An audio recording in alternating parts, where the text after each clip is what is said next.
오늘은 요한복음 5장을 보겠습니다.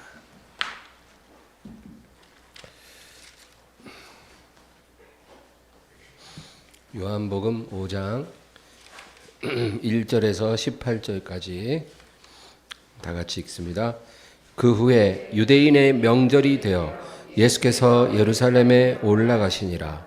예루살렘에 있는 양문 곁에 히브리 말로 베데스다라 하는 못이 있는데 거기 행각 5이 있고 그 안에 많은 병자, 맹인, 다리 저는 사람, 혈기 마른 사람들이 누워 물의 움직임을 기다리니 이는 천사가 가끔 못에 내려와 물을 움직이게 하는데 움직인 후에 먼저 들어가는 자는 어떤 병에 걸렸든지 낫게 됨이로라. 거기 38해 된 병자가 있더라. 예수께서 그 누운 것을 보시고 병이 벌써 오래된 줄 아시고 이르시되 네가 낫고자 하느냐. 병자가 대답하되 주여 물이 움직일 때에 나를 못에 넣어주는 사람이 없어 내가 가는 동안에 다른 사람이 먼저 내려가나이다. 예수께서 이르시되 일어나 내 자리를 들고 걸어가라 하시니 그 사람이 곧 나아서 자리를 들고 걸어가니라. 이 날은 안식일이니 유대인들이 병 나은 사람에게 이르되 안식일인데 네가 자리를 들고 가는 것이 옳지 아니하니라.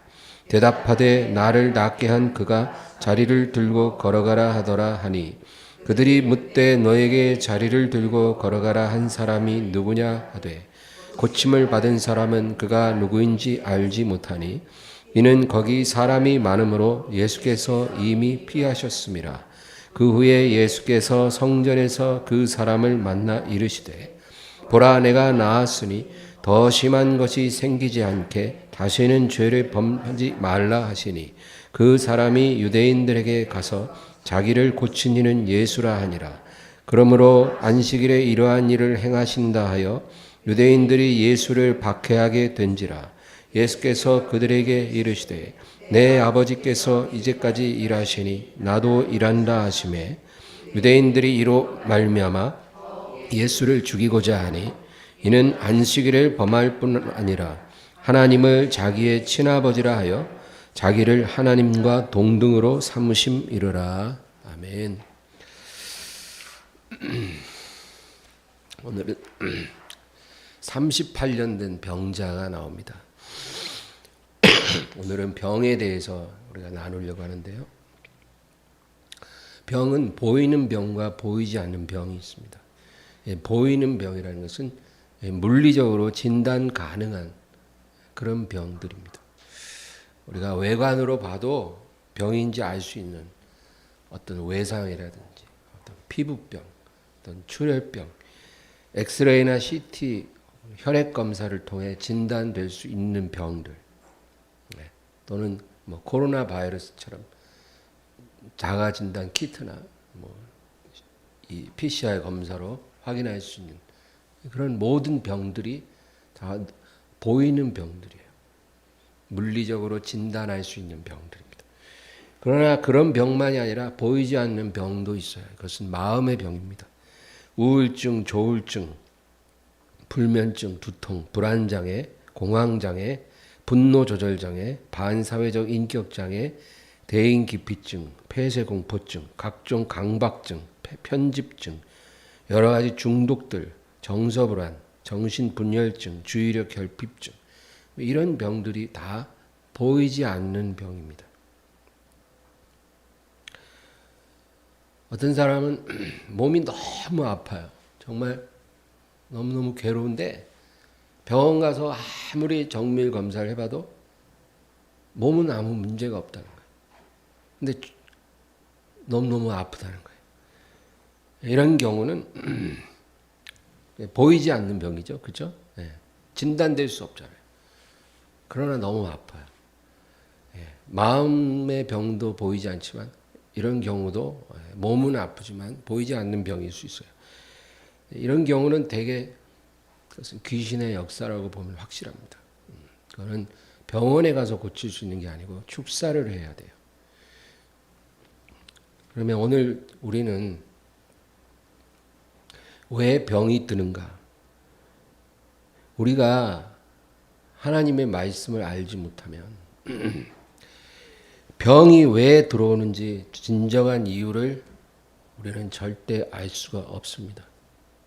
하나님의 말씀만이 병이 들어오는 진정한 이유를 우리에게 말해줘요. 의사들은 이 이유를 모릅니다.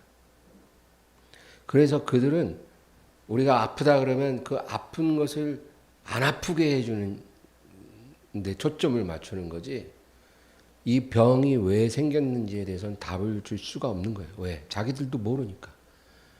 하나님의 말씀이 우리에게 이러한 답을 줍니다. 예를 들어 어떤 사람이 우울증이 걸렸어요. 그래서 신경정신과를 갑니다. 그러면 의사랑 상담을 하죠. 그럼 의사가 뭐라 그럴까요? 혼자 있지 말고 친구나 가족을 많이 만나라.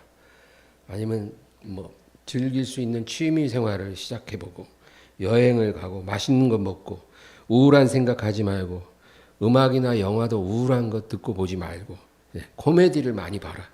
그리고 하루 3번 거울 보고 크게 웃어봐라. 미친 거죠. 하루 3번 거울 보고 크게 웃으면. 근데 어쨌든 신경정신과 가면 의사들이 이런 처방을 해줘요. 그리고 신경안정제와 수면제를 처방을 해줍니다. 당뇨가 생겨서 병원에 가도 그래요. 의사가 뭐라 그럴까요? 식단 조절을 해야 됩니다. 식이요법을 쓰고 그리고 운동을 매일 규칙적으로 해야 되고 스트레스 절대 받지 마셔야 되고, 그렇게 말을 해주고 나서는 약물 처방을 해주죠. 어떤 병에 걸려도 병원에 가서 의사가 해주는 건 다 이런 식입니다. 아프다 그러면 안 아프게 해주는 거예요. 종양이 있다 그러면 그 종양 떼어내주는 거예요. 왜 그 병이 우리에게 들어오게 됐는지에 대해서는 그들도 알 수 없습니다. 어떤 집에 바퀴벌레가 아주 들끓어요. 진짜 하루에도 몇 마리씩 바퀴벌레가 나타납니다. 그러면 이제 어떻게 해요? 보이는 족족 때려잡죠. 그리고 약을 칩니다. 그래서 사람이 사는 동안에는 이제 바퀴벌레가 조절이 돼요. 그러나 한 달 정도 집을 비우고 돌아와서 불을 켜면 아마 기절초풍을 할 겁니다. 바퀴벌레를 눈에 보이는 것대로 죽일 수는 있으나 그 바퀴벌레가 왜 생겼는지, 어디로 들어오게 됐는지 그거를 모르면 그 문제를 근본적으로 해결할 수가 없다 그거죠. 병도 그렇습니다. 성경은 병은 죄로 말미암아 들어오는 것이라고 분명하게, 아주 분명하게 우리에게 말씀해 줍니다. 죄로 인하여 병이 생긴다는 거예요. 베데스다 연못 앞에 38년 동안 누워있는 이 사람. 여러분, 베데스다 연못 앞에는 병원이 고칠 수 없는 그런 병자들이 그 주변에 많이 있었어요. 만약에 병원이 그들을 고쳐줄 수 있었으면 그들이 거기 있지는 않았을 겁니다. 왜냐하면 그 물이 움직이는 거는 1년에 한 번 있을까 말까요. 그리고 그 물이 움직일 때 제일 먼저 들어가야 낫는다는 거죠. 굉장히 신비한 이야기예요. 그게 사실이었는지는 모르나 어쨌든 사실이라 해도 그 물이 움직일 때 제일 먼저 들어가야 낫는 거지, 두 번째, 세 번째는 낫지 않는다는 거예요. 그러니까 그 물이 움직일 때 들어가서 나음을 받는 사람은 어떤 사람이냐? 경증 환자들이, 빨리 움직일 수 있는 사람들이 거기 들어가는 거예요. 중증 환자들은 물이 움직이는 걸 제일 먼저 봐도 들어갈 수가 없는 거예요. 이 38년 병자는 물이 움직이는 거를 보면서도 들어갈 수 없는 사람이었어요. 여러분, 우리가 어떤 문제가 있을 때 방법을 몰라서 해결을 못하는 것보다 방법을 알면서도 아무것도 할 수 없을 때 더 괴롭고 답답하지 않겠어요? 내가 어떤 병이 있어요. 근데 이 병은 불치병이다. 의학으로, 인력으로 고칠 수 있는 병이 아니다. 그러면 아예 체념할 수 있어요. 근데 치료제가 미국에서 나왔는데 뭐 주사 하나에 1억이고 의료 보험도 안 되고 뭐 좀 그러면 더 괴로울 거예요. 그렇죠? 돈만 있으면 고칠 수 있는 병이니까. 근데 돈이 없어요. 얼마나 괴롭겠어요.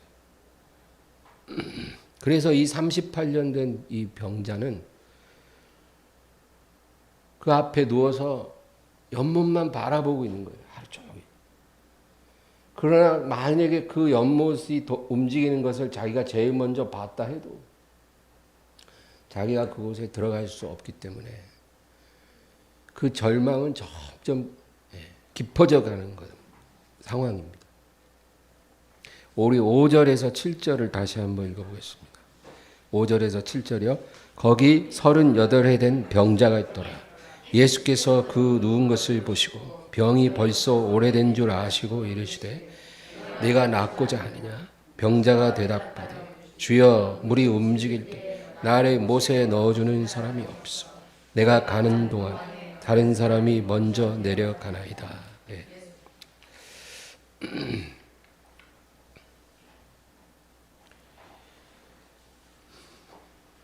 어떤 사람은 일생 동안 구원받을 수 있는 기회가 여러 번 옵니다.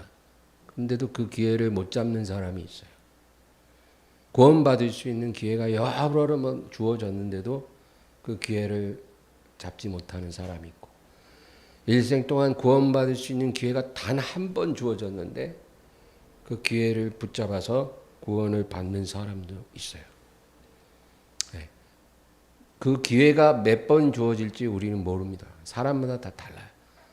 그러나 중요한 것은 그 기회가 한 번 주어지더라도 그 기회를 잡아야 되는 거예요.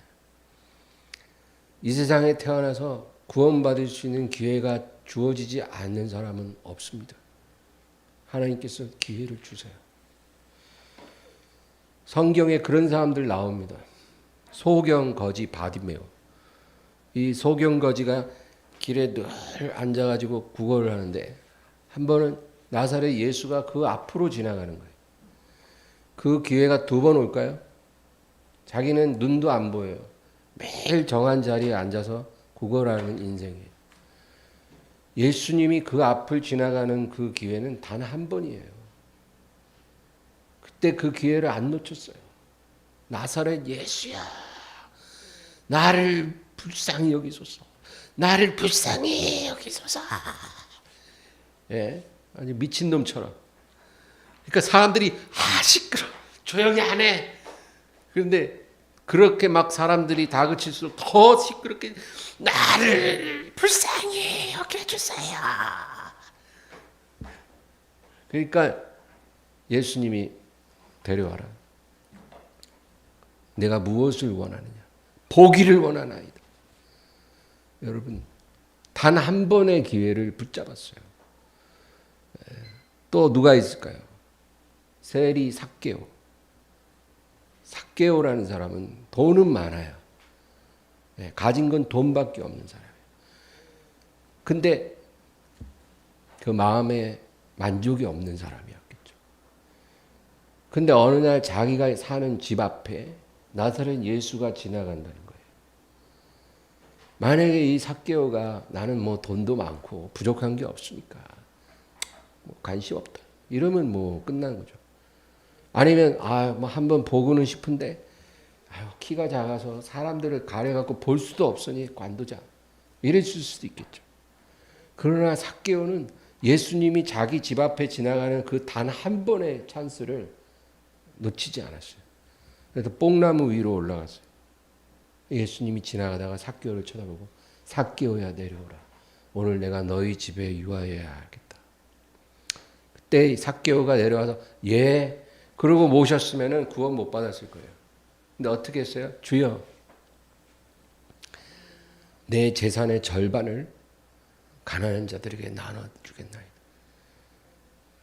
하나님 주님께서 오늘 이 집안에 구원이 임하였다. 예, 여러분, 회개는 실제적인 거잖아요. 예, 여러분, 이렇게 한 번의 기회를 놓치지 않은 사람들이 성경에 나와요.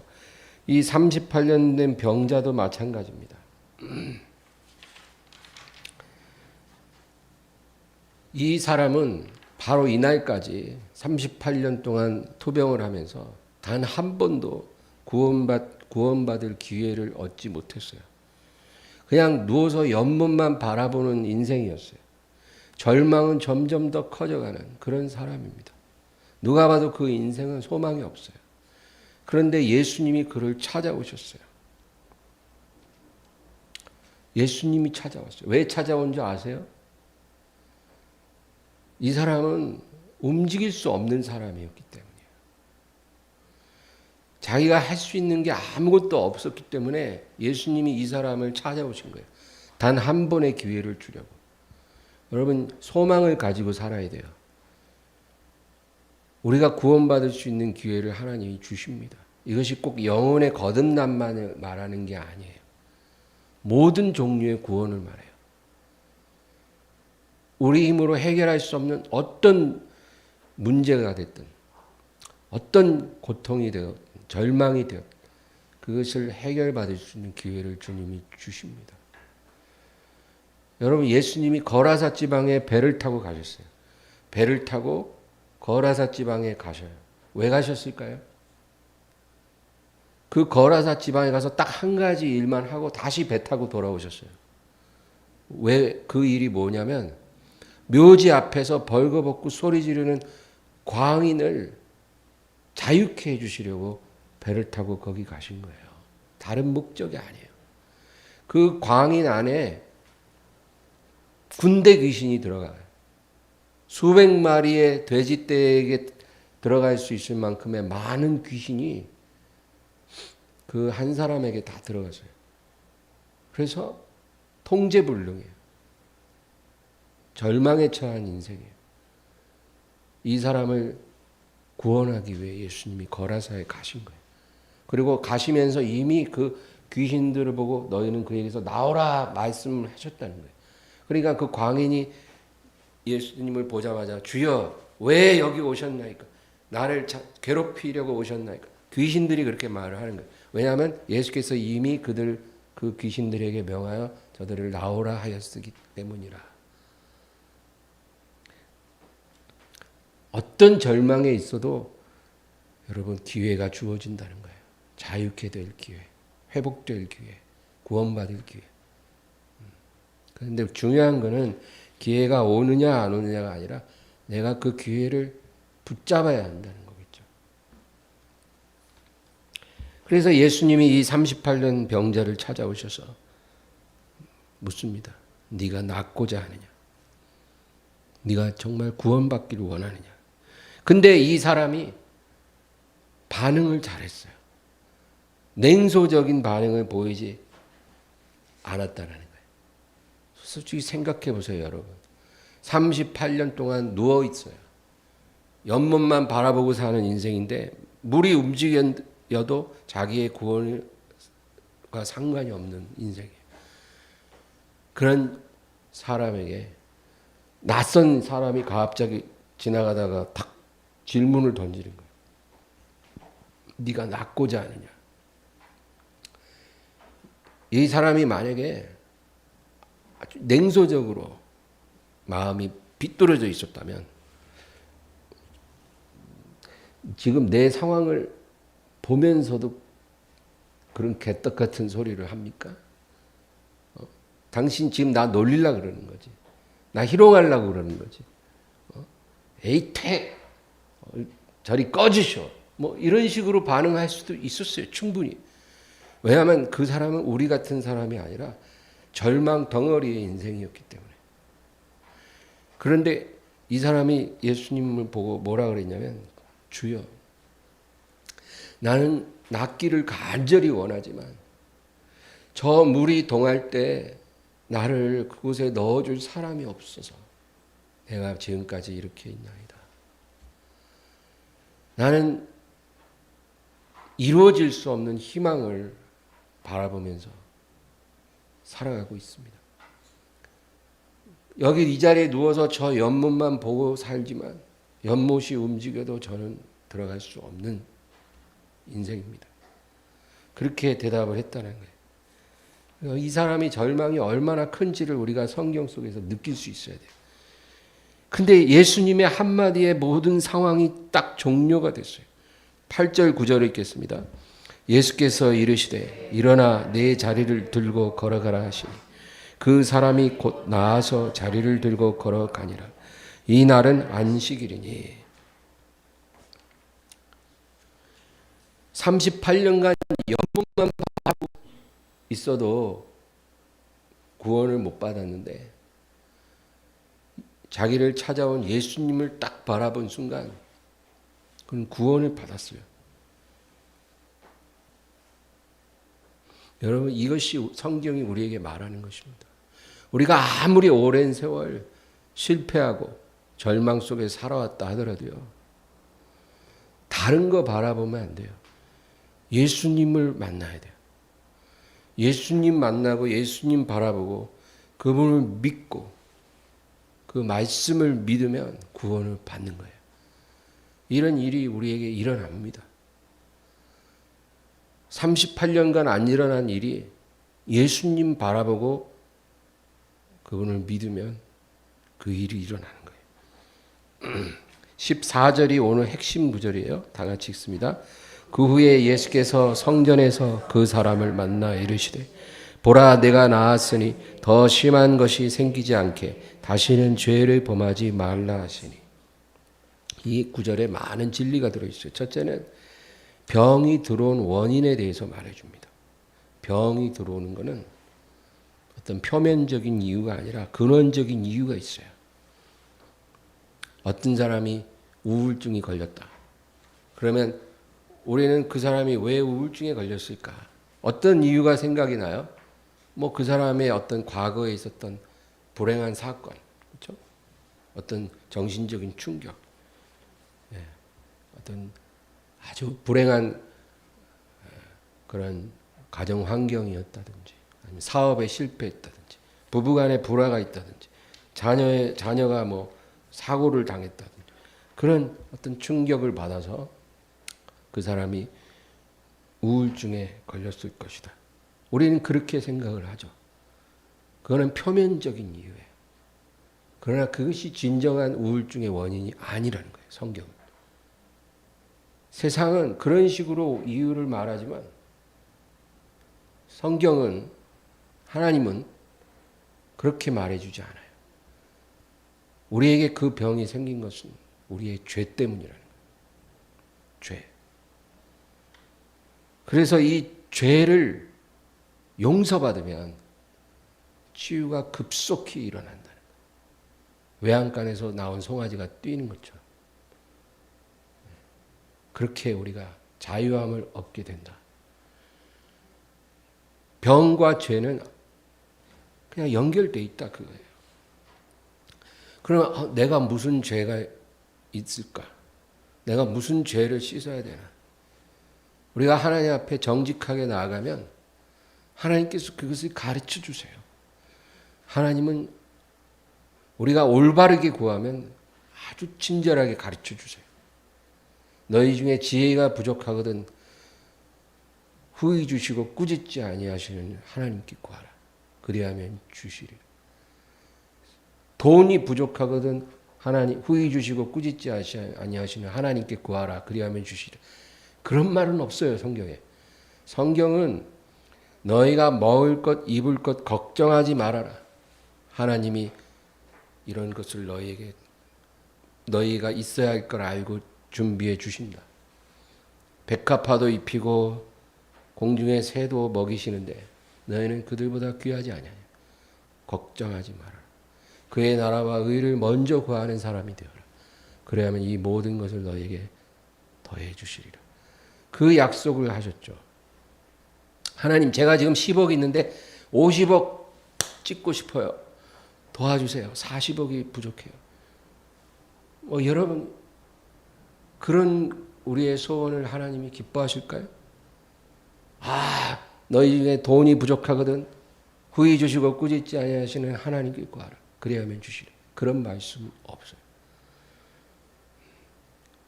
우리의 이 세상 삶, 우리의 순례의 삶에 필요한 것을 공급하시겠다 그랬지. 우리가 원하는 만큼 주시겠다고 약속하진 않았어요. 그래서 주기도문에도 일용할 양식을 주시옵고 그렇게 기도하라 그랬죠. 억수로 부유하게 하시옵고 그렇게 기도하라고 하지 않았다는 거예요. 그러나 지혜는 그렇지 않아요. 지혜를 구하면 하나님이 후히 주시고 꾸짖지 않아요. 그 지혜가 뭘까요? 나를 아는 게 지혜 아니겠어요? 나를 제대로 알고 하나님을 알고 내가 어떻게 살아야 하는지, 내가 지금 무엇을 하는 것이 맞는지 그걸 깨닫는 게 지혜 아니겠어요? 내 죄가 무엇입니까? 내가 정말 하나님 앞에 깨어져야 될 죄가 무엇입니까?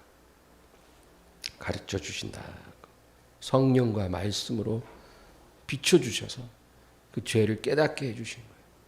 우리가 정말 알기를 원하면 가르쳐 주셔요. 그 다음에 병을 고치기 위해서는 병원을 찾기 전에 죄 용서를 받아야 된다. 그 얘기입니다.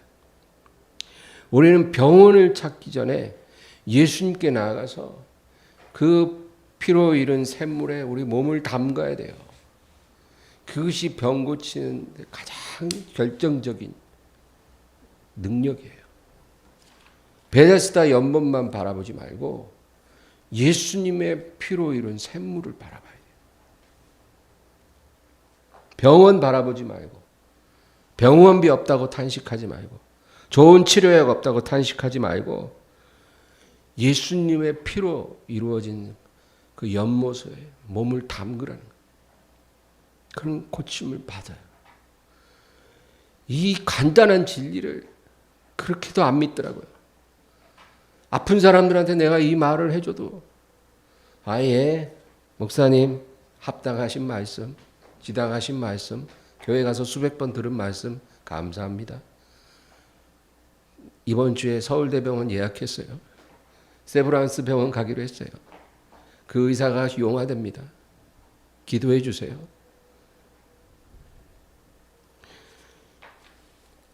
자긴 죄가 없는 줄 알아요. 예수님의 피에 씻을 죄가 없다고 생각해요. 내가 이렇게 오래 교회를 다녔는데 뭐 따로 또 씻어요. 그만 씻어도 돼요.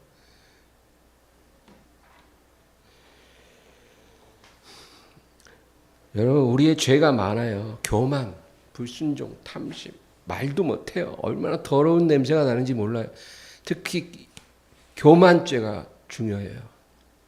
영적 교만. 이 죄를 사람들이 깨닫지 못합니다. 하나님을 우리가 알아갈수록, 우리가 하나님을 알면 알수록 내가 얼마나 무지한 사람인지, 내가 얼마나 어리석은 사람인지를 깨닫게 됩니다. 그래서 우리가 성숙해지면 성숙해질수록 겸손해지는 거예요. 하나님을 알수록 나는 더 작아져요. 하나님을 모를 때는 내가 컸는데 하나님이 커질수록 나는 작아지는 거예요. 그래서 겸손해지고 우리가 하나님의 뜻이라는 말을 쉽게 하지 않게 돼요. 그래서 성숙한 사람일수록 내가 기도해 보니까 하나님이 말이야 이렇게 하셨어. 그런 말을 잘 안 합니다. 왜냐하면 하나님의 뜻이 아닐 수도 있기 때문에 조심스러워요. 하나님을 두려워하고 하나님이 얼마나 신비로운 분인지를 우리가 알기 때문에 그런 말이 조심스럽죠. 그러나 하나님을 깊이 알지 못하고 기독교나 하는 사람들이요 말끝마다 제가 기도하니까 하나님이 이렇게 말씀하실 때 있다. 이렇게 하라 그러고 이렇게 하지 말라 그러고 그랬어요. 그 본인이 지금 영적으로 얼마나 교만한지를 몰라요. 성숙한 사람은 자기가 얼마나 부족한지를 아는데 교만한 사람은 얼마나 부족한지를 몰라요. 또한 오늘 이 14절은 우리에게 병이 나았다가 다시 재발하지 않으려면 죄를 멀리해야 한다는 사실입니다. 14절 보세요. 보라 내가 나았으니 더 심한 것이 생기지 않게 다시는 죄를 범하지 말라. 분명합니다. 병은 죄와 연결되어 있어요. 우리 야고보서 5장을 한번 찾아볼까요? 야고보서 5장 14절에서 16절입니다. 야고보서 5장 14절에서 16절 다 같이 읽습니다. 너희 중에 병든 자가 있느냐? 그는 교회의 장로들을 청할 것이요 그들은 주의 이름으로 기름을 바르며 그를 위하여 기도할지니라. 믿음의 기도는 병든 자를 구원하리니 주께서 그를 일으키시리라. 혹시 죄를 범하였을지라도 사하심을 받으리라. 그러므로 너희 죄를 서로 고백하며 병이 낫기를 위하여 서로 기도하라. 의인의 간구하는 역사하는 힘이 큼이니라. 병 고침을 받기 위해 너희 죄를 서로 고백하고 기도하라는 거예요. 그리고 15절에 보세요. 믿음의 기도는 병든 자를 구원하리니 주께서 그를 일으키시리라. 혹시 죄를 범하였을지라도 사하심을 받으리라. 병이 나으려면 죄사함이 필요하다는 거죠. 근데 믿음의 기도가 병든 자를 구원한다는데 무엇을 믿는다는 말일까요? 병 고치시는 능력이 주께 있다라는 거예요. 우리의 죄를 씻으실 능력이 주께 있다라는 거예요. 그게 믿음이에요. 이러한 믿음으로 기도할 때 이 기도가 병든 자를 구원하리라. 여러분, 병 고치는 능력도 하나님께 있어요. 믿으시기 바랍니다. 우리 죄를 씻을 능력도 하나님께 있어요. 그거 믿고 기도하는 거예요. 그것만큼 우리 병을 고치기 위한 가장 강력하고 빠른 길이 없어요. 이게 어떤 육체의 병뿐만 아니라 마음의 병, 우리 삶의 여러 가지 고통들, 내 인생에 해결되지 않은 문제들, 내 영혼의 절망들 다 해장되는 거예요. 어떤 방법으로도 불가능한 것이 예수 안에 답이 있다라는 거예요. 그래서 예수님이 항상 병자를 고치고 나서 뭐라 그래요? 내 죄 사함을 받았느니라. 평안히 가라. 늘 그러시잖아요. 그러므로 여러분 병 낫기를 원하면 병원을 찾지 말고 예수님을 찾아야 되고 병에서 병을 미리 예방하고 건강하게 살기를 원하면 건강식 찾아 먹지 말고 죄를 멀리하라는 거예요. 그게 하나님의 처방이에요. 하나님의 처방을 믿음으로 받으시기 바랍니다. 우리 출애굽기 15장 하나 더 찾겠습니다. 출애굽기 15장 22절에서 26절 15장 22에서 26절 다 같이 읽습니다. 모세가 홍해에서 이스라엘을 인도하며 그들이 나와서 수르 광야로 들어가서 거기서 사흘 길을 걸었으나 물을 얻지 못하고 마라에 이르렀더니 그곳 물이 써서 마시지 못하겠으므로 그 이름을 마라라 하였더라. 백성이 모세에게 원망하여 이르되 우리가 무엇을 마실까 하며 모세가 여호와께 부르짖었더니 여호와께서 그에게 한 나무를 가리키시니 그가 물에 던지니 물이 달게 되었더라. 거기서 여호와께서 그들을 위하여 법도와 율례를 정하시고 그들을 시험하실세 이르시되 너희가 너희 하나님 나 여호와의 말을 들어 순종하고 내가 보기에 의를 행하며 내 계명에 귀를 기울이며 내 모든 규례를 지키면 내가 애굽 사람에게 내린 모든 질병 중 하나도 너희에게 내리지 아니하리니 나는 너희를 치료하는 여호와임이라. 아멘. 이 마라의 쓴물 웅덩이가 나왔어요. 마라야라는 곳에 물 웅덩이를 발견하니까 너무 좋았어요. 근데 이 물이 겉보기에는 맑고 좋은 물인데 마셔보니 써서 마실 수가 없더라는 거예요. 여러분, 이 마라의 쓴물 웅덩이는 우리의 병든 몸, 병든 마음, 병든 인생을 의미해요. 겉보기에는 멀쩡해 보이는데 아무짝에도 쓸모없는 그런 몸, 병든 몸, 병든 마음, 병든 인생이 있잖아요. 자기도 고통당하고 주위 사람들도 다 고통스러워하게 하는 그런 인생들. 마음이 병들어도 그래요. 어떤 자녀 집에 가면 그 자녀가요, 방에서 나오질 않아요. 아예. 마음이 병들었어요. 그냥 죄일 게임만 하고 잠만 자요. 멀쩡한데 쓸모없는 인생이 된 거예요. 이게 바로 마라의 쓴물 웅덩이입니다. 그러니 얼마나 괴로워요. 본인도 괴롭지만 바라보는 가족도 주위 사람들도 괴롭잖아요. 그래서 백성들이 이 쓴물 웅덩이를 보고 막 괴로워서 하나님께 부르짖으니까 하나님이 모세에게 한 나무를 가르쳐 주셔요. 그 광야에 있는 나무들 가운데 하나님이 지시하시는 한 그루의 나무를 보여주셔요. 그 나무를 베어 웅덩이에 던져라. 그런데 거짓말같이 그 쓴물이 단물로 바뀐 거예요. 너무 맛있는, 삼다수보다 더 맛있는 그런 물로 바뀐 거예요. 그래서 백성들이 한껏 마시고 행복해하고 즐거워하더라는 거죠. 모든 사람을 실망시키고 얼굴을 찡그리게 했던 그 쓴물이 모든 사람을 웃게 하고 행복하게 하고 생명을 주는 단물로 바뀌었더라.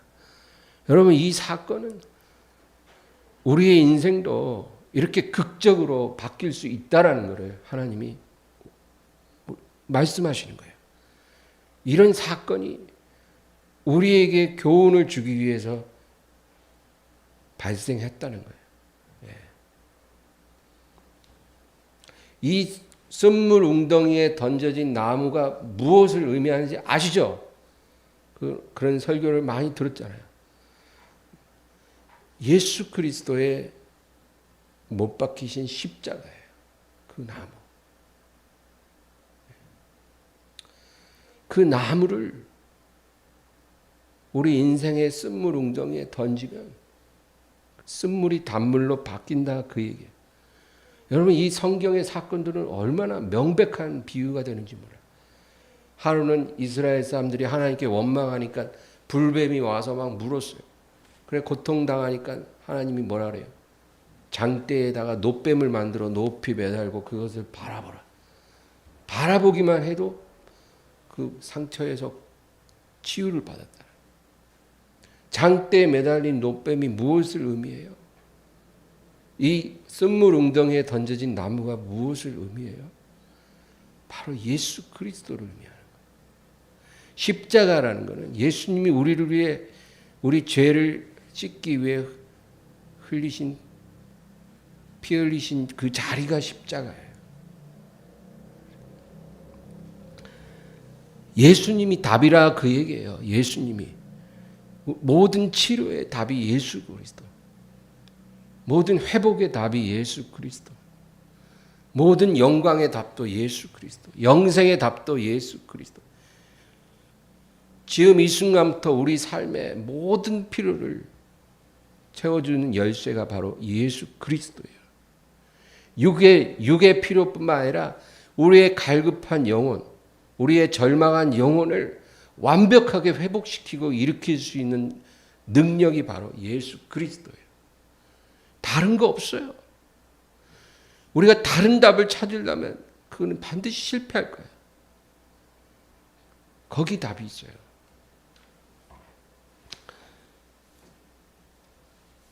26절 여기 15장 26절 보면 이르시되 다 같이요. 이르시되 너희가 너희 하나님 나 여호와의 말을 들어 순종하고 내가 보기에 의를 행하며 내 계명에 귀를 기울이며 내 모든 규례를 지키면 내가 애굽 사람에게 내린 모든 질병 중 하나도 너희에게 내리지 아니하리. 나는 너희를 치료하는 여호와임이라. 애굽 사람이라는 건 세상 사람을 상징해요. 그들에게 내린 모든 질병과 재앙을 너희에게 내리지 아니하리라. 어떻게 하면? 너희가 나를 순종하면. 어떻게 순종해요? 하나님의 보내신 자를 믿는 것이 하나님을 순종하는 거다. 그랬어요. 예수님을 믿는 게 하나님께 순종하는 거예요. 다른 거 없어요. 구약 시대에는 예수님이 오기 이전이었기 때문에 여러 가지 613가지나 되는 계명을 하나님이 주셨지만 신약 시대로부터 지금까지는 그런 모든 것이 다 예수 그리스도 안에서 하나 됐어요. 예수님을 바라보고 믿고 부르고 사랑하고 순종하면 그의 영이 우리를 주장해서 하나님의 법도를 마음에 새겨주시고 능히 순종하며 살 수 있도록 도와주시는 거예요. 그래서 예수님이 답이다 그 얘기입니다. 오늘 본문으로 다시 돌아가서 한 절 읽고 마치겠습니다. 17절입니다. 예수께서 그들에게 이르시되 내 아버지께서 이제까지 일하시니 나도 일한다 하시매. 내 아버지께서 지금까지 일하시니 나도 일한다. 이날이 안식일이거든요. 하나님은 안식일에도 일하세요. 아버지도 일하고 아들도 일해요. 무슨 일을 해요? 우리를 살리는 일을 하신다 그 말이에요. 이 38년 된 병자를 자유케 하신 것처럼 우리를 일으키고 회복하고 살리는 일을 안식일이든 무슨 날이든 새벽이든 한밤중이든 상관없이 하나님께서 일하시고 있다. 여러분 문제는 하나님이 아니고 우리라는 거예요. 하나님이 일을 안 하는 게 아니에요.